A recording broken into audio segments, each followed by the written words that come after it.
अल्ताफ हुसैन ने आपको इस्तीफा देने No. का कहा या आपका खुद से ये स्टैंड था? असल में हुआ ये था कि एक रात पहले जब मैंने ये देखा कि ये इसके मालिकान जो हैं इनकी ज़मानतें लड़काना से हो रही हैं, इनकी बाला बिरादरान। बाला बिरादरन की, तो मैंने कहा यार ये तो बड़े पावरफुल लोग हैं, लेकिन ये गरीब मारे जाएंगे, क्योंकि जो जल गए, जो शहीद हो गए वो हो गए, लेकिन जो बाकी बचे हैं उनको मुआवजा भी नहीं मिलेगा। तो मेरे ख्याल में, अगर मुझे सही याद है, इस्लामाबाद से 2 एंकर ने मेरा इंटरव्यू लिया था एक साथ, उसमें मेरे ख्याल में शायद मुझे याद है कि रेहम खान थी उसमें। ठीक है। उन्होंने कहा कि देखें रऊफ साहब, अगर आपकी इसमें जिम्मेदारी नहीं बनती आपकी मिनिस्ट्री की, तो मैंने उनको बताया था कि देखिए ये वजारत सनत और तिजारत जो है ये फैसिलिटेट करती है इंडस्ट्रियलिस्ट को। इसका काम ये नहीं है कि फैक्ट्री को जाके देखे, ये काम है सिविल डिफेंस का, ये काम है लेबर मिनिस्ट्री का, कि वो रन करती हैं। इंडस्ट्री एंड कॉमर्स का कोई विजिट भी नहीं कर सकता जाके वहाँ पे। ठीक है। तो ये 2 मिनिस्टर करते हैं, सिविल डिफेंस, सिक्योरिटी के मामला को। और तो उन्होंने कहा कि अगर, फिर वही सवाल, अगर ऐसा हुआ तो फिर आप क्या इस्तीफा देंगे? तो मैंने कहा बीबी, ये सब आप देख लीजिएगा टेलीविजन पे उनसे। मैंने कहा बीबी, ये आप किन वजारतों की बात करती हैं? ये सारी वजारतें मैं अपनी जूते की नोक पे रखता हूँ। तो अब रात को फिर जब ये सारी चीज़ें हो गई तो मैं सोच में पड़ गया कि यार ये क्या किया जाए, ये तो इतने बड़े पावरफुल लोग हो गए। तो अब मुझे एक ही हल नज़र आ रहा था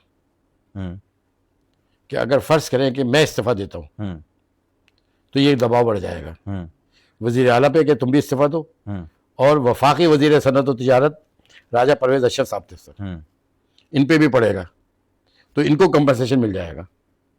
ये मैं खुद कैलकुलेट कर रहा था अपने, सही या गलत। रात के 2-2:30 बजे बानी और कायद का से मेरी तकरीबन हर दूसरे दिन बात होती थी, तो उनसे मेरी बात हो रही थी। कह रहे यार तुमने कहीं इंटरव्यू दिया है ये कि मैं वजारतों को अपनी जूते की नोक पर? मैंने कहा हाँ, वो वहाँ से पूछे, ये वाक़या जो भी आपको बताया मैंने उनको बताया। तो वो भी गुस्से में कह रहे हैं यार मारो इस्तीफ़ा इनके मुँह पे। मैंने कहा एक मिनट रुकिए, मैं इस्तीफ़ा दे देता हूँ। तो वो चुप हो गए, वो तो गुस्से में कह रहे थे। तो एकदम वो चुप हो गए। मैंने कहा सुने, मुझे इस्तीफ़ा देने दीजिए, मैं अभी यही सोच रहा था। लेकिन वो उन्होंने कोई जवाब नहीं दिया। सही। यानी वो तो गुस्से में कह रहे थे कि ये सवाल हमारे मिनिस्टर से किया जा रहा है। खैर सुबह मैंने तैयारी की, 12 बजे मैंने प्रेस कॉन्फ्रेंस बुलाई, और मेरे जहन में यही बात थी जो मैंने अभी बताई ना कि ये दबाव बढ़ेगा, इनको कंपनसेशन मिल जाएगा। मेरी वजारत जाए भाड़ में, लोग चपरासी की नौकरी नहीं छोड़ते यार। और फिर गैर जानिबदार, वो तो मैंने न्यूज़ बनाई, प्रेस कॉन्फ्रेंस बनाई, और आप सब लोग आए थे उस प्रेस कॉन्फ्रेंस में जो मैंने की थी। वो बड़ी तारीखी प्रेस कॉन्फ्रेंस थी। ये पाकिस्तान की पहली प्रेस कॉन्फ्रेंस थी जो वजीर ने इस्तीफा दिया था, और इस सब कॉन्टिनेंट में, बरसगीर में, मैं दूसरा वजीर था। एक लाल बहादुर शास्त्री था जिसने इस्तीफा दिया था, या मैंने दिया था। खैर अब वो ये हुआ कि मैंने तैयारी कर ली, किसी को भी नहीं पता था। मैंने हत्ता कि गवर्नर सिंध को भी नहीं बताया था, मुझे पता था कि ये सब रोकेंगे मुझे। जब प्रेस कॉन्फ्रेंस शुरू करने से 5 या 10 मिनट पहले मुझे एकदम क्लिक हुआ कि यार पार्टी में तो किसी को भी नहीं पता है। वो तो उनको मैंने कहा था, अच्छा मैंने बानी वकायत को कहा था कि आप किसी को नहीं बताइएगा, इसको सस्पेंस रखेंगे, ताकि वरना ये बीच में रुकावटें आएंगी। तो वो चुप हो गए। अव्वल तो उनको दुख भी था ना कि यार ये इस्तीफा क्यों दे। सही। तो मैंने गवर्नर को भी नहीं, बल्कि मैंने इस्तीफा लिख के अपने पीएस को कहा कि तुम गवर्नर हाउस के बाहर खड़े हो जाना, जब यहाँ से ओके करूँ तो फ़ौरन दे देना, ताकि मुझे कोई रोके नहीं। लेकिन 5 मिनट पहले मुझे ख्याल आया कि मैं इतनी बड़ी प्रेस कॉन्फ्रेंस कर रहा हूँ, मेरी पार्टी के में ना लंदन को, ना किसी को, राब्ता कमेटी किसी को पता नहीं, कोई ऐसा ना हो कि बैकफायर हो जाए ये। सही। ताकि उनकी नॉलेज में तो आना चाहिए। उस वक्त मैंने फ़ोन किया तो उस वक्त डिप्टी कन्वीनर थे अनीस कायम खानी, उनको मैंने फ़ोन करके ऑन बोर्ड लिया। मैंने कहा यार मैं इस्तीफा देने जा रहा हूँ। तो उन्होंने मुझसे कहा कि आप काहे के लिए इस्तीफा दे रहे हैं? नहीं रऊफ भाई नहीं। मैंने कहा नहीं यार, इस्तीफा देना बहुत ज़रूरी है। कह रहे नहीं, आप बिल्कुल इस्तीफा नहीं दे, मैं अभी भाई से बात करता हूँ।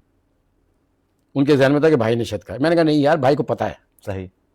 ये जिंदा है बैठे हुए। मैंने कहा भाई को पता है। अब ये इशार मुझसे करते हैं, ज़ाहिर बात है मोहब्बत तो करते थे ना सब लोग, हम लोग ऐसे। तो मैंने वहीं से फ़ोन मिलाया, इनको लाइन पे रखा, और मैंने फ़ोन करके कहा, मैंने कहा कि टीवी खोल लीजिए। बानी वकायत को मैंने टीवी खोले, मैं प्रेस कॉन्फ्रेंस शुरू कर रहा हूँ। तो वो देख रहे थे सब। मैंने कहा ओके, अल्लाह हाफिज़। मैंने कहा ठीक है। ये चुप हो गए, और मैंने फ़ोन बंद किया और मैंने प्रेस कॉन्फ्रेंस स्टार्ट की। सही। उस प्रेस कॉन्फ्रेंस में आप अपने फुटेज निकाल के देखेंगे, अभी मैंने प्रेस कॉन्फ्रेंस शुरू हुए 10 ही मिनट हुए थे, 5 मिनट तो गवर्नर के फ़ोन आ रहे थे मेरे पीएस के पास, सही। मेरे फ़ोन पे आ रहे थे, तो मैंने कहा नहीं, मैं नहीं ले रहा फ़ोन। वो प्रेस कॉन्फ्रेंस की थी मैंने कि मैंने इस्तीफ़ा दे रहा हूँ, और मैंने उसमें कंडीशन डाली थी कि 5-5 लाख रुपए हम्म, फौरी तौर पर हम्म, हुकूमत सिंध दे, 5-5 लाख रुपए वफाकी हुकूमत दे, और 5-5 लाख रुपए ये मालिकान दें, क्योंकि इनकी वजह से ये आग लगी है, जो बंद किया होता है, जो इतना बड़ा डिज़ास्टर हो गया। हम्म, तो जनाब ये था इस्तीफ़े का मामला। ये मैंने इस वजह से दिया था इस्तीफ़ा, मुझे किसी ने नहीं कहा। फिर बाद में किसी ने कहा ये पार्टी ने इस्तीफ़ा दिलाया, वो जैसे हमारे होते हैं ना बौने किस्म के भी लोग, ये पार्टी के कहने से इस्तीफ़ा दिया। यस, पार्टी के कहने से इस्तीफ़ा, पार्टी कहती तो एक जब पार्टी वजीर बना रही है तो पार्टी इस्तीफ़ा भी ले सकती है, लेकिन ऐसा कुछ नहीं था।